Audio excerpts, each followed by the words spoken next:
ఆ నియోజకవర్గంలో ఆధిపత్య పోరు కూటమి నేతల మధ్య అంతర్యుద్ధానికి దారితీస్తుందా? ఎన్నికల ముందు చూపిన అభిమానం, చేసిన వాగ్దానాలు గాల్లో మేడలుగా మారాయంటూ ఆ కాషాయ ఎమ్మెల్యేపై కస్సుమంటున్నారంట కూటమి నేతలు. 3 పార్టీల స్నేహంతో సీటు సంపాదించిన తర్వాత కాషాయ పార్టీ ప్లేటు మార్చిందని, పొత్తు ధర్మాన్ని విస్మరించి తమ ఆశలను అడియాసలు చేస్తుందని మండిపడుతున్నారు తెలుగు తమ్ముళ్లు, జన సైనికులు. ఇంతలా కూటమిలో కుంపటి పెట్టిన ఆ నియోజకవర్గం ఏంటి? తెలుగుదేశం, జనసేన నేతలకు టార్గెట్ గా మారిన ఆ కమలదళ నేత ఎవరు? ఈ స్టోరీలో చూద్దాం.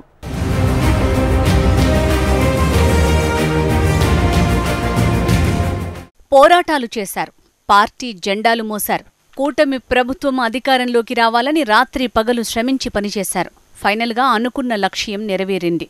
కూటమి ప్రభుత్వం వచ్చింది. కానీ ఆ నియోజకవర్గంలో కూటమి నేతల కష్టానికి ఫలితం దక్కటం లేదట. శ్రమ తమది, పదవులు మరొకరికి. ఇక తమకు మిగిలింది నిరాశ మాత్రమే అంటున్నారు అక్కడి లీడర్లు. అదే ఇప్పుడు ఉమ్మడి కర్నూలు జిల్లాలోని ఆదోని నియోజకవర్గంలో కూటమి నేతల మధ్య అంతర్యుద్ధానికి దారితీస్తోందట.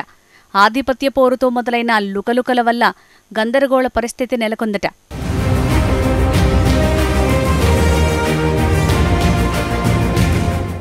ఉమ్మడి కర్నూలు జిల్లాలో పొత్తులో భాగంగా సీటు దక్కించుకుని కూటమి నేతల సహకారంతో విజయం సాధించి వడివడిగా అడుగులు ముందుకు వేస్తున్నారు కాషాయ పార్టీ శాసనసభ్యులు పార్థసారథి. కానీ ఆయన చేసే పనులు భాగస్వామ్య పార్టీలైన కూటమి నేతలకు బొత్తిగా రుచించటం లేదట. పైగా కొత్త తలనొప్పులు తెచ్చిపెడుతున్నాయని, తమకు ప్రాధాన్యత పూర్తిగా తగ్గిపోతుందని తెలుగు తమ్ముళ్లు, జన సైనికుల్లో అసమ్మతి రాజుకుంటోందట. నోటితో మెచ్చుకొని నొసటితో వెక్కిరించిన నానుడి ఇక్కడి నేతలకు అక్షరాలా సరిపోతుందన్న ప్రచారం నియోజకవర్గంలో జోరుగా సాగుతోంది. పైకి ఒకరినొకరు విష్ చేసుకుంటూనే లోపల మాత్రం కత్తులు దూసుకుంటున్నారట. పేరుకే అక్కడ కూటమి నేతలు కలిసి ఉంటున్నా వాస్తవ పరిస్థితి మాత్రం అందుకు భిన్నంగా ఉంటుందన్నది పబ్లిక్ టాక్. ఆదోని కూటమి పార్టీల మధ్య వివాదాల కుంపట్లు రగులుతున్నాయట. గత అసెంబ్లీ ఎన్నికల్లో టీడీపీ, జనసేన, బీజేపీ నేతలు కలిసికట్టుగా ముందుకు సాగిన ఇప్పుడు మాత్రం ఎవరికి వారే యమునా తీరే అన్న తరహాలో అడుగులు వేస్తున్నారట. కూటమి కుమ్ములాటలు రోజురోజుకు పెరుగుతూనే ఉన్నాయి తప్ప నేతల మధ్య సయోధ్య ఎక్కడా కనిపించటం లేదు. అదే ఇప్పుడు ఆదోని నియోజకవర్గం అభివృద్ధికి పెద్ద సమస్యగా మారిందన్న టాక్ నడుస్తోంది.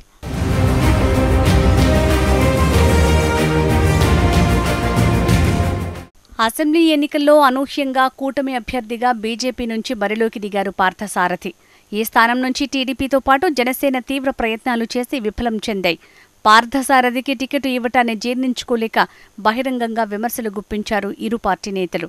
కానీ హైకమాండ్ ఆదేశాలతో పార్థసారథి రాయబారాలతో ఎట్టకేలకు దిగివచ్చి బీజేపీ అభ్యర్థిని ఎమ్మెల్యేగా గెలిపించారు. ఇందుకోసం అప్పట్లో టీడీపీ, బీజేపీ, జనసేన నేతలు ఒకే తాటిపై నిలిచి ముందుకు సాగారు. ముఖ్యంగా టీడీపీ మాజీ ఎమ్మెల్యే మీనాక్షి నాయుడు, జనసేన నియోజకవర్గం ఇన్ఛార్జి మల్లప్ప తమ పూర్తి బలగం ప్రయోగించి పార్థసారథిని విజయం వైపు నడిపించడంలో తమ వంతు పాత్రను సంపూర్ణంగా పోషించారన్నది ఇరు పార్టీల్లోని కార్యకర్తల వాదన. అందుకు ప్రతిఫలంగా ఆ పార్టీ నేతలకు నియోజకవర్గంలో ముఖ్యమైన పదవుల్లో అవకాశం కల్పిస్తామన్న భరోసా దక్కిందట ఎమ్మెల్యే దగ్గర నుంచి.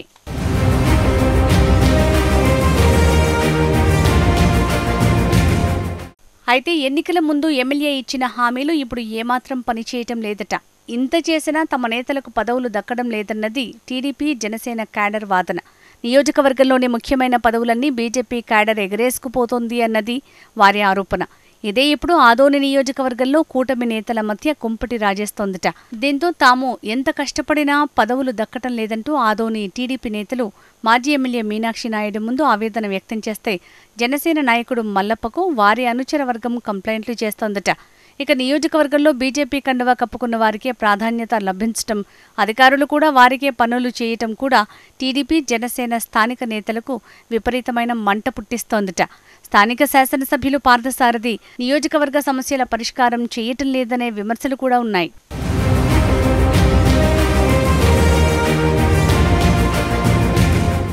ఆదోని నియోజకవర్గంలో నిరాశ మధ్య కొట్టుమిట్టాడుతున్న టీడీపీ క్యాడర్కి మీనాక్షి నాయుడు ధైర్యం చెప్తున్నారు.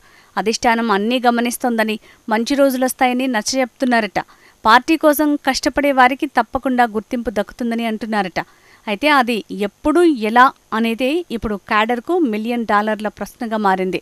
టీడీపీ అధిష్టానం ఇప్పటికైనా ఆదోని నియోజకవర్గంలోని వాస్తవ పరిస్థితులను పరిశీలించాలని స్థానిక టీడీపీ నేతలు అంటున్నారు.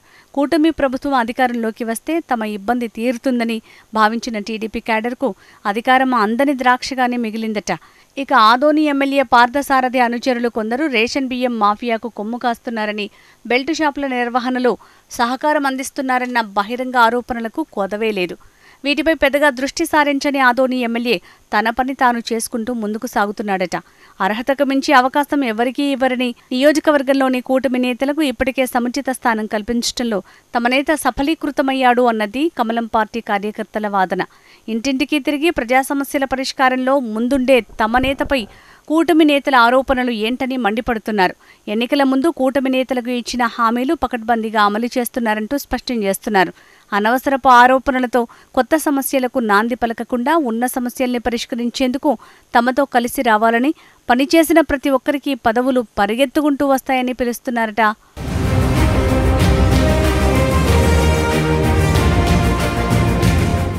కూటమి ప్రభుత్వంపై ఆదోని నియోజకవర్గం ప్రజలు ఎన్నో ఆశలు పెట్టుకుని ఓట్లేశారని, ముఖ్యంగా నియోజకవర్గం అభివృద్ధి కోసం ప్రజలు ఎదురుచూస్తున్నారని టీడీపీ, జనసేన నేతలు స్పష్టం చేస్తున్నారు.